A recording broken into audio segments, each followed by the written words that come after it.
शादी की रात में दुल्हन बनी बैठी हुई थी कि अचानक लाइट जली। लाइट जाते ही मुझे अपनी भाभी की बात याद आ गई। उन्होंने कहा था कि देखना, अपने आप को पसीना मत आने देना, वरना पसीना आते ही तेरा महंगा मेकअप उतर जाएगा और तेरा पति तुझे देखते ही डर जाएगा। लाइट जाते ही ये सब सोचने के बाद मैं बहुत घबरा गई, क्योंकि मैं बहुत काली थी। रवि से मेरी मुलाकात फेसबुक पर हुई थी। हम दोनों रोज फोन पर बातें करते करते एक दूसरे को पसंद करने लगे। रवि ने जब मेरी तस्वीर मांगी तो तस्वीर में काला गोरा तो समझ में नहीं आता। मेरे नैन नक्श अच्छे थे, इसलिए मेरी तस्वीर बहुत अच्छी आती थी। जब मैंने उसे अपनी तस्वीर भेजी तो वो देखते ही मुझे पसंद कर लिया और कुछ ही दिनों में हमारी शादी हो गई। शादी की रात मैं दुल्हन बनी बैठी हुई मन ही मन घबरा रही थी कि अगर मेरा मेकअप उतर गया तो रवि कहीं मुझे देखते ही छोड़ ना दे। इसलिए लाइट जाते ही घबराहट की वजह से मैं बाथरूम में चली गई कि लाइट आने के बाद मैं अपने मेकअप को थोड़ा ठीक ठाक कर लूंगी। थोड़ी देर में ही लाइट आ गई और मैं बाथरूम से निकली, पर जब मेरी नज़र अपने पति पर पड़ी तो मेरी जान निकल गई, क्योंकि वह तो मेरा नाम नैना है। मैं दिखने में एकदम काली थी, इसलिए मेरे लिए जो भी रिश्ता आता मेरे काले रंग को देखकर मुझे नापसंद कर देता। इस बात को लेकर मैं और मेरे घर वाले बहुत परेशान रहते कि आखिर मेरी शादी होगी भी कि नहीं। मैं अपनी दोनों बहनों में सबसे सांवली थी। मेरी दोनों बहनें मेरे से छोटी थी, पर उनकी शादी हो गई थी। मेरी सांवली शक्ल सूरत की वजह से कोई भी लड़का मुझे पसंद नहीं करता। लड़के वाले मुझे देखने तो आते, पर देखते ही मुझे नापसंद कर देते।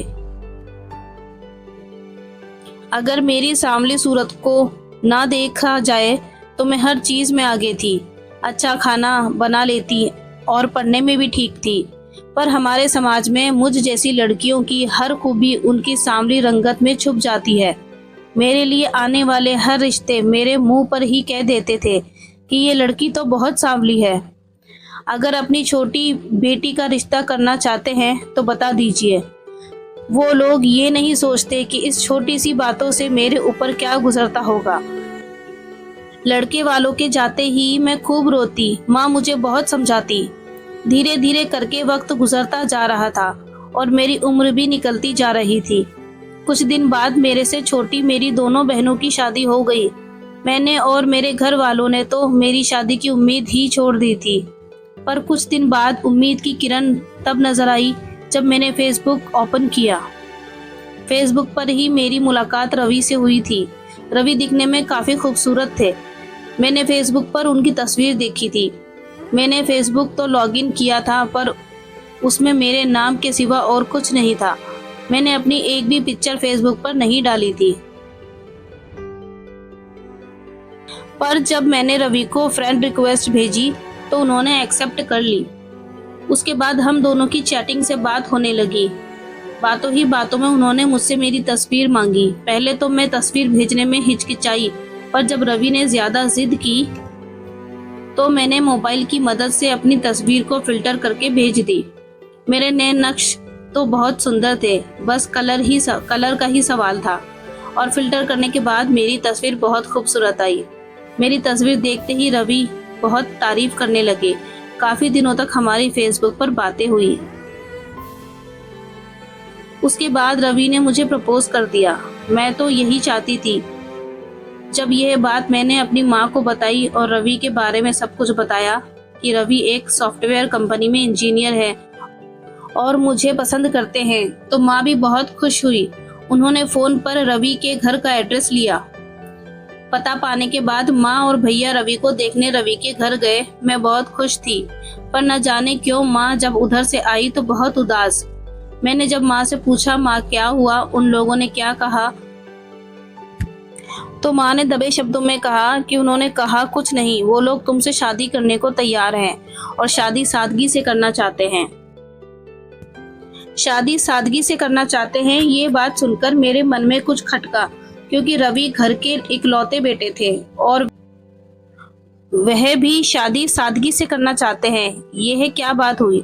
पर कुछ भी नहीं। मेरी शादी इतनी मुश्किल से और इतने दिन बाद हो रही थी। हम लोगों ने लड़के वालों की हर बात मान ली और कुछ ही दिनों में मेरी और रवि की शादी हो गई। शादी होने से पहले मैंने माँ से एक बात कही थी कि माँ, अगर वो लोग अपनी इतनी शर्तें मनवा रहे हैं तो हमारी तरफ से भी उन्हें एक शर्त बता दो कि हमारे घर की लड़कियों की शादी पर्दे में होती है। पर्दे में शादी होने से बिना किचकिच की मेरी शादी भी हो जाएगी और किसी को पता भी नहीं चलेगा कि मैं इतनी बदसूरत हूँ। और शादी होने के बाद क्या है, जब शादी हो जाएगी तो मैं अपने प्यार और गुण से अपने पति को अपना बना लूंगी। माँ ने बिना कुछ कहे मेरी बात मान ली और लड़के वालों को बता दिया कि हमारे घर पर शादी पर्दे में होगी। लड़के वालों ने भी हमारी यह शर्त मान ली। कुछ दिन बाद मेरी और रवि की शादी हो गई। शादी होने के बाद भाभी मेरे कमरे में आई और मुस्कुराकर मुझसे कहने लगी, देखना नैना, शादी की पहली रात को अपने आप को पसीना मत आने देना, वरना इतना महंगा मेकअप तुम्हारा खराब हो जाएगा। उस वक्त मैंने भाभी की बातों पर कोई गौर नहीं किया और दुल्हन बनकर ससुराल चली गई। मैं सुहाग की सेज पर बैठी हुई थी, तभी अचानक लाइट चली गई। लाइट के जाते ही मुझे थोड़े पसीने आने लगे और मुझे भाभी की बात याद आ गई कि देखना, पसीना मत आने देना। लाइट के जाते ही मैं घबराकर बाथरूम में चली गई कि जब लाइट आएगी तो मैं अपने मेकअप को ठीक से कर लूंगी। कुछ ही देर में लाइट आ गई थी। मैं बाथरूम से बाहर आई तो देखा रवि बेड पर बैठे हुए थे। मैंने आज पहली बार रवि को सामने से देखा था, क्योंकि मैं खुद ही चाहती थी कि मेरी शादी में ज्यादा तामझाम ना हो कि लड़के वाले मेरी सांवली रंगत देखते ही मुझे छोड़ देंगे। मेरे घर वाले ही रवि को देखने रवि के घर आए थे और रवि के घर वालों को तो मैं तस्वीर में ही पसंद आ गई थी, इसलिए आज मैं पहली बार सामने रवि को देख रही थी। फेसबुक पर मैंने जैसे रवि को देखा था, रवि बिल्कुल वैसे ही थे, एकदम बहुत ही खूबसूरत। आज सामने से देखी तो उनकी खूबसूरती देखकर मैं थोड़ा घबराई हुई थी कि कहीं वे मेरे सांवले रंग की वजह से मुझे छोड़ न दें। फिर भी मैं अपने आप को संभालते हुए उनके पास आई और उनके बगल में जाकर बैठ गई। कुछ वक्त हम दोनों में खामोशी थी। फिर अचानक रवि ने कहा, तुम अपनी तस्वीर से भी ज्यादा खूबसूरत हो। यही कहते हुए रवि ने मुझे मुंह दिखाई की अंगूठी पहनाई। मैंने पहली बार किसी के मुंह से अपनी तारीफ सुनी थी और वह भी आज मेरा पति मेरी तारीफ कर रहा था। मैं बहुत खुश थी, बस अंदर से डरी हुई थी कि कहीं मेरा मेकअप धुलने के बाद रवि की मोहब्बत कम ना हो जाए। अभी मैं यही सोच रही थी, तभी रवि ने कुछ ऐसा कहा कि मेरे होश उड़ गए। उन्होंने कहा, तुम हाथ मुंह धोकर हल्के कपड़े पहन लो, ये भारी भरकम कपड़ों से तुम परेशान हो जाओगी। रवि के इस बातों ने मेरे दिमाग में खलबली मचाकर रख दी कि अब क्या होगा। मैं बहुत घबराई हुई थी, पर रवि बार बार बस यही बोल रहे थे कि जाओ अपने कपड़े चेंज कर लो। मैं ना चाहते हुए भी वॉशरूम में गई और मुंह धोकर एक सिंपल सा कपड़ा पहनकर डरते डरते बाहर आई। पर रवि की बातों ने तो मुझे हैरान करके रख दिया। वे मुझे देखते ही कहने लगे, अब तुम पहले से भी ज्यादा खूबसूरत लग रही हो। उनकी इस बातों में मैं सोच में पड़ गई कि ये क्या एक बार भी मेरी काली सूरत के बारे में कुछ नहीं कहा और नहीं तो मेरी तारीफें करते जा रहे हैं। वो मेरी तारीफें करते हुए कह रहे थे कि तुम मेकअप से ज्यादा सादगी में अच्छी लगती हो।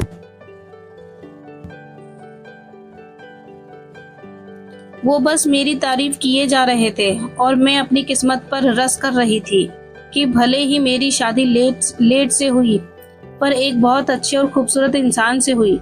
अभी मैं यही सोच रही थी कि दरवाजे पर दस्तक हुई और उस दस्तक ने मेरी जिंदगी अंधेरे करके रख दी। रवि दरवाजा खोलने के लिए खड़े हुए तो मैंने देखा रवि स्टैंड के सहारे बचकते हुए चल रहे थे। लोहे के स्टिक के सहारे कमरे का दरवाजा खोला। रवि की एक टांग घुटने के नीचे से नहीं थी। यह सब देखकर मैं फूट फूट कर रोने लगी। कमरे से बाहर मेरी ननद थी जो दूध लेकर आई थी। वो दूध देकर चली गई। आज मुझे माँ की चुप्पी याद आ रही थी कि माँ जब रवि को देखकर आई थी तो इतनी चुप चुप क्यों थी। मेरे घर के सभी लोगों को पता था कि रवि की एक टांग नहीं है सिवाय मेरे, पर किसी ने एक बार भी ये बात मुझसे नहीं कही। उन्हें तो ये था कि किसी भी तरह मेरी शादी हो जाए और मैं इस घर से चली जाऊं।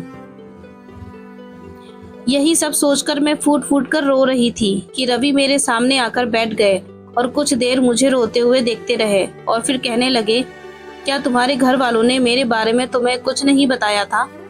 मैंने तो उन्हें सब कुछ बता दिया था। शायद मेरे रोने की वजह वो जान गए थे। मैंने शिकायत भरे अंदाज में उनसे कहा, पर यह बात आपने पहले मुझे क्यों नहीं बताई? नैना, हमारी शादी पसंद की शादी थी। हमने एक दूसरे के रंग रूप और शरीर की बनावट को देखकर नहीं पसंद किया। हमने तो एक दूसरे के दिल से मोहब्बत की थी। मुझे भी यह बात आज पता चली है कि तुम इतनी सांवली हो, पर मैंने तो तुमसे कोई शिकायत नहीं की, क्योंकि मैं तुमसे प्यार करता हूँ और प्यार करने वाले दिल से प्यार करते हैं, ना ही उनके रंग रूप से। यही कहते हुए रवि ने मेरे हाथों को पकड़ा। तभी मैंने उनके हाथों से अपने हाथों को झटकारते हुए सोफे पर जाकर सो गई। मेरी हरकत देखकर कुछ पल वो मुझे खामोशी से देखते रहे और फिर बेड पर लेट गए। धीरे धीरे करके मेरी शादी को 10 से 12 दिन बीत गए, पर मैं रवि से बात नहीं कर रही थी क्योंकि मेरे साथ धोखा किया गया था। घर में मैं सभी से बात करती, पर रवि से नहीं। रवि जब भी कमरे में आते तो मेरी खामोशी की वजह पूछते, पर मैं उन्हें कोई जवाब नहीं देती। रवि एक सॉफ्टवेयर इंजीनियर थे, पर घर से ही लैपटॉप पर काम करते। जब मैंने अपनी खामोशी की कोई वजह नहीं बताई तो वे बिना कुछ कहे अपने काम में बिजी हो गए। मैंने देखा रवि अपना हर काम बड़ी मुश्किल से करते। उन्हें अगर कुछ चाहिए होता तो बड़ी मुश्किल से उठते थे। उन्हें ऐसा करता देख मैं उनकी मदद करना तो बहुत दूर की बात थी। गुस्से से मैं मुंह फेर लेती थी। रवि अगर भूलकर भी मुझसे कोई अपनी चीज मांगते तो मैं उन्हें चिढ़कर जवाब देती थी, पर वह मेरी किसी भी बात पर गुस्सा नहीं करते, बल्कि मेरी हर खरी खोटी खामोशी से सुनते। एक दिन रवि ने मुझसे कहा कि मैं काम से कहीं बाहर जा रहा हूँ, अगर तुम्हें मायके जाना है तो तुम्हें छोड़ दूंगा। उनकी ये बात सुनकर मैं हंसते हुए बोली, क्या आप इस काबिल हैं कि मुझे कहीं ले जा सकें? मेरी इस बात पर उनका चेहरा बुझ सा गया। वो कहने लगे, मुझे गाड़ी चलानी आती है। उनकी ये बात मुझे हैरान करके रख दी। फिर मैंने सोचा शायद उनकी गाड़ी ऑटोमेटिक होगी। फिर मैंने सोचा चलो चलती हूँ और देखती हूँ ये गाड़ी कैसे चलाते हैं। मैंने देखा गाड़ी नॉर्मल गाड़ियों की तरह ही थी और वो एक पांव से ही गाड़ी को कंट्रोल करके बड़े सलीके से चला रहे थे। सिग्नल पर गाड़ी खड़ी हुई तो आसपास गुजरने वाली कुछ गाड़ियां हम दोनों को हैरत से देखने लगी और हंसते हुए कहने लगी, कैसा खूबसूरत लड़का है, और बीवी देखो बिल्कुल काली। मुझे तो तरस आ रहा है बेचारे पर। लड़कियों की बातें हम दोनों ने ही सुनी थी। उनकी बातें सुनकर तो मेरा खून खौल गया। उन लोगों ने मेरे जख्म नए सिरे से ताज़ा कर दिए थे। मेरा चेहरा देखते ही रवि समझ गए कि उन लड़कियों की बातों ने मुझे परेशान कर दिया है। वे मुझे समझाते हुए कहने लगे, तुम लोगों की परवाह मत किया करो क्योंकि तुम मेरे लिए बहुत खूबसूरत हो। रवि की यह बात सुनकर मैंने गुस्से में कहा, बस करो अब मेरी तारीफें करना। एक लड़की के लिए बिल्कुल आसान नहीं होता एक अपाहिज के साथ जिंदगी गुजारना। कुछ ही देर में मेरा मायका आ जाएगा। रवि बाहर से ही मुझे छोड़कर जा रहे थे, पर जाते हुए उन्होंने मुझसे कहा, नैना अगर तुम मेरे साथ खुश नहीं हो तो जो चाहो वो फैसला कर सकती हो। तुम हर फैसले के लिए आज़ाद हो। मेरे लिए वापसी का रास्ता अगर इतना आसान होता तो मैं कब का तुम्हें छोड़ देती। ये कहते हुए मैं गाड़ी से उतर गई और रवि को बिना अंदर बुलाए मैंने दरवाजा बंद कर दिया। कुछ दिन मायके में रहने के बाद मुझे एहसास होने लगा कि अब मेरा ठिकाना है यहाँ नहीं है। 2 दिन मायके में रहने के बाद वापस मैं अपने भाई के साथ ससुराल चली गई। भाई को कुछ काम था तो भाई मुझे बाहर ही छोड़कर वापस चले गए। मैं घर के अंदर गई तो मैंने सुना मेरी सास और ननद तेज लहजों में मेरे ही बारे में बात कर रही थी। वो रवि से कह रही थी कि तुम में ऐसी कौन सी कमी थी रवि, जो इस काली महारानी को तुमने पसंद किया। तुम्हारी काबिलियत देखकर बहुत लड़कियां तुमसे शादी करने को तैयार थी। अच्छा खासा कमाते हो, घर है, गाड़ी है। तुमने एक बार भी महसूस किया है कि वो तुम्हारे साथ बिल्कुल अच्छी नहीं लगती? काली कलूटी कहीं की, रवि ने गुस्से में कहा। बस करिए माँ, नैना मेरी पत्नी है और वो कितनी खूबसूरत है ये मेरे से बेहतर कोई नहीं जानता। जब मैं उसके साथ खुश हूँ तो किसी को कोई हक नहीं है उसे कुछ कहने का। खामोशी से उनकी बातें सुनने के बाद मैं सीधा अपने कमरे में चली गई और मुझे अपनी गलती का एहसास होने लगा। मैं अभी यही सब सोच रही थी, तभी रवि मेरे कमरे में आए और मुझे देखकर हैरान हो गए और पूछने लगे कि तुम कब आई। मैंने कहा सही वक्त पर पहुंच गई थी। फिर मैं उनके करीब आई और सहारा देते हुए मैंने उन्हें बेड पर बिठाया और खुद फर्श पर उनके पैरों के पास बैठ गई। वो मुझे यूं अपने पैरों के पास बैठा हुआ देखकर हैरान हो गए। नैना, तुम यहाँ पर क्यों बैठी हो?